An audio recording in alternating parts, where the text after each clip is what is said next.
নাবালিকাকে সৎ মায়ের গরম খুন্তির ছাঁকা, গ্রেপ্তার বাবা মা। মহেশতলা পুরসভার ৩ নম্বর ওয়ার্ডের শিবনগরের ঘটনা। প্রতিবেশীদের অভিযোগ, প্রায়শই ওই নাবালিকাকে দিয়ে গৃহস্থালির বিভিন্ন কাজকর্ম করানোর পাশাপাশি তার স্কুলে যাওয়াও প্রায় বন্ধ করে দিয়েছিল অভিযুক্ত ওই সৎ মা। নাবালিকার দাবি, তার মা অন্যত্র বিবাহ করার কিছুদিন পরেই বাবাও নতুন বিবাহ করেন। তখন তার বয়স মাত্র 5 বছর। প্রথম অবস্থায় সব ঠিকঠাক চললেও অভিযুক্ত সন্তান হওয়ার পর থেকেই এই নাবালিকার উপর নানা রকম নির্যাতন করত তার নতুন মা। খবর 7 দিনের প্রশ্নের জবাবে ওই নাবালিকা আর কি কি জানিয়েছেন, আসুন একবার শুনে নেওয়া যাক। আমি ঘরে একটা কাজ করতে বলেছিল, ওটা করিনি বলে গরম খুন্তি দিয়ে মেরেছে। প্রায়দিনই কি মারে? হ্যাঁ। কি বলে? বলে কাজ করিস না কেন, ঠিক করে কাজ করবি, কথা শুনে না। এটা কি তোমার নিজের মা? না, তাহলে সৎ মা। আগের মা চলে গেছে। কত বছর আগে? যখন আমি 5 বছর ছিলাম। তুমি কোন স্কুলে পড়ো? মুদিয়ালি। কোন ক্লাসে? 6। তারপর কি হলো? তারপর বাবা আর একটা বিয়ে করলো, এই মা এসে একটা বাড়ি বিক্রি করে দিল, তারপর এমনি খালি মারে। তোমার কোনো ভাই বোন আছে? হ্যাঁ। এই ঘরে একটা বোন ভাই আছে? হ্যাঁ। না, তারপর তোমাকে মারার পরে পাড়ার লোক কি করলো? এই তো কালকে এলো, এসে পুলিশের কাছে নিয়ে গেছিল। তারপর কি পুলিশ বললো, পুলিশ অভিযোগ হলো? হ্যাঁ। এখন তুমি কি চাইছো? মায়ের শাস্তি হোক। এখন তুমি কার কাছে থাকবে? আমার কাছে, ঠাকুমার কাছে। তো তোমার মা কি তোমার সাথে কোনো ভালো ব্যবহারই কিছু করেন? না, কখনোই করতেন না। শুধু কাজ করা? হ্যাঁ। পড়াশোনাটা করতে দিত? খুব কম স্কুল যাই। খুব কম স্কুল যাই। মানে যেটা দেয় না? না। কোনো ঠিক মতো কথা বলো না? খাওয়া দাওয়া? খালি কাজ করায় না। খাওয়া দাওয়া? না। খাওয়া দাওয়া পুরোটা ঠিক দিত না?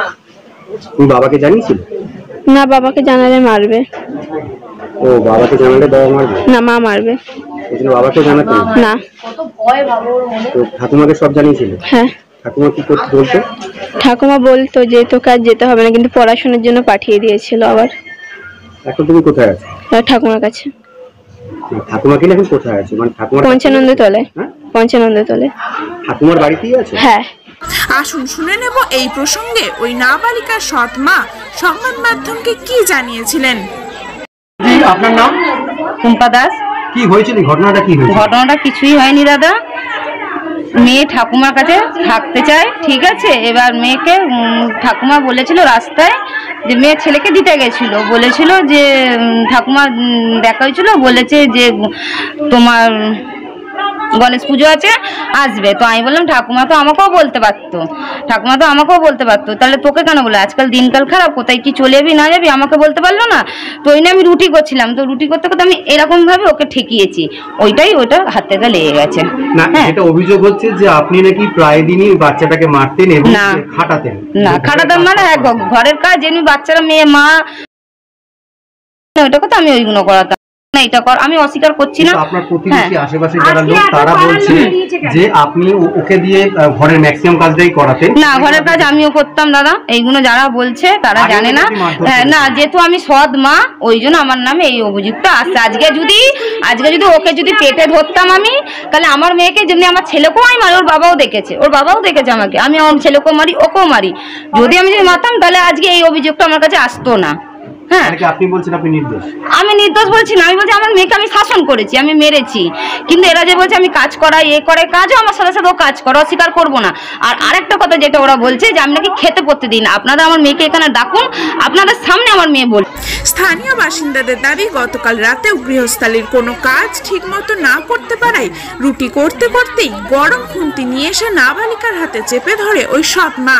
নাবালিকার চিৎকার করে কাঁদতে শুরু করলে পাড়ার মহিলারা ঘরে ঢুকে তাকে উদ্ধার করার পাশাপাশি সৎ মাকে বেধড়ক মারধর করে। এর আগেও বহুবার খুন্তির ছাঁকা দেওয়ায় নাবালিকার শরীরের বিভিন্ন অংশে পোড়া দাগও রয়েছে বলে দাবি প্রতিবেশীদের। আজ সকালে ঘটনা জানাজানি হলে পাড়ার মহিলারা আবারও অভিযুক্তর বাড়ি ঘেরাও করে তাকে ঘর ছেড়ে বেরিয়ে যাওয়ার পরামর্শ দেন। উত্তেজনা এমন পর্যায়ে পৌঁছায় একসময় পাড়ার মহিলারা সৎ মাকে জুতো দিয়ে মারতে পর্যন্ত শুরু করে। পরিস্থিতি বেগতিক বুঝেই ঘটনাস্থলে রবীন্দ্রনগর থানার পুলিশ পৌঁছে অভিযুক্ত ওই সৎ মা এবং নাবালিকার বাবাকেও গ্রেপ্তার করে নিয়ে যায়। মুদিয়ালি বালিকা বিদ্যালয়ের 6ষ্ঠ শ্রেণীর ওই নাবালিকাকে সমস্ত রকম সাহায্য করার প্রতিশ্রুতি দেন ওই স্কুলেরই শিক্ষক শিক্ষিকারা। পরে গণস্বাক্ষর করা পাড়ার লোকের অভিযোগের ভিত্তিতেই বিভিন্ন ধারায় রবীন্দ্রনগর থানার পুলিশ অভিযুক্তদের বিরুদ্ধে এফআইআর দায়ের করে। আপাতত ওই নাবালিকা তার দিদার কাছেই রয়েছে। শ্যামলী দাস আমার নাতনি, আমার ছেলের মেয়ে। ওকে মেরে আমার বাড়ি পাঠিয়ে দিয়েছে। এবার ওকে জিজ্ঞেস করছি, আরে এটা কি হয়েছে? বলছে মা খুঁটি দিয়ে মেরেছে। আমি তুই তোর বাবাকে বলেছিস? বলছে না। তখন বলছি তাহলে তোর বাবাকে বলিস এরকম করে মারতে পারে? হ্যাঁ, তখন আমি আর কিছু বলিনি। আমার কাছে শুনি পুলিশ মাস্টারি করে। হ্যাঁ, প্রায় মারধর করতো। আমার বাড়ি গিয়ে যেত, গিয়ে বলতো ঠাকুমা এরকম। আমি জিজ্ঞেস করি কেন রে, এটা কি হয়েছে? আমি কাজ করিনি বলে আমায় মেরেছে। আচ্ছা, আমি অনেক দিন ধরে সহ্য করছি। বলছি যাক, বাবা মা তোকে দেখছে, মা হয়তো মেরেছে, একঘা কি হবে। এবার শনিবার দিনকে যখন গেছি আমার বাড়ি, হ্যাঁ এই কাণ্ডটা করেছে, আমি আর থাকতে পারিনি। আমি বললাম সব পাড়ার ছেলেদের আগে দেখাবো, দেখিয়ে আমি থানায় যাব, গিয়ে তোর নামে একটা ডায়েরি করবো। তোকে আজকে হাত জ্বালিয়ে কালকে যে তোকে পুড়িয়ে মারবে না এর কোনো মানে আছে? তোর বাবা থাকে না? পুলিশ তো সব লিখে নিল। লিখে নিয়ে বললো এদিন অভিযোগ করুন, তারপরে আসছি আমরা। আমি চাইছি ওর মা শাস্তি পাক। আমার ছেলের নাম কৃষ্ণ দাস, টুম্পা দাস। আগামীকাল বৃহস্পতিবার অভিযুক্তদের আলিপুর কোর্টে তোলা হবে বলে জানা গিয়েছে ডায়মন্ড হারবার জেলা পুলিশ সূত্রে। রবীন্দ্রনগর থেকে প্রীতম চৌধুরীর প্রতিবেদন, খবর 7 দিন। আরে বাবা, তুমি এখন মুখের চিন্তা করো না, তুমি তোমার চিন্তা করো।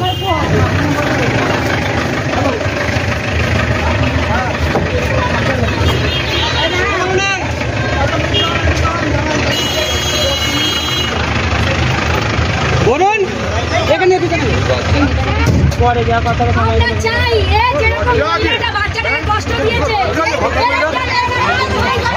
লজ্জা আছে। নিজের সন্তান পরে সন্তান না নাকি? নিজের সন্তানের সন্তান পরে সন্তানের সন্তান না? হ্যাঁ, নিজের সন্তান পরে সন্তান।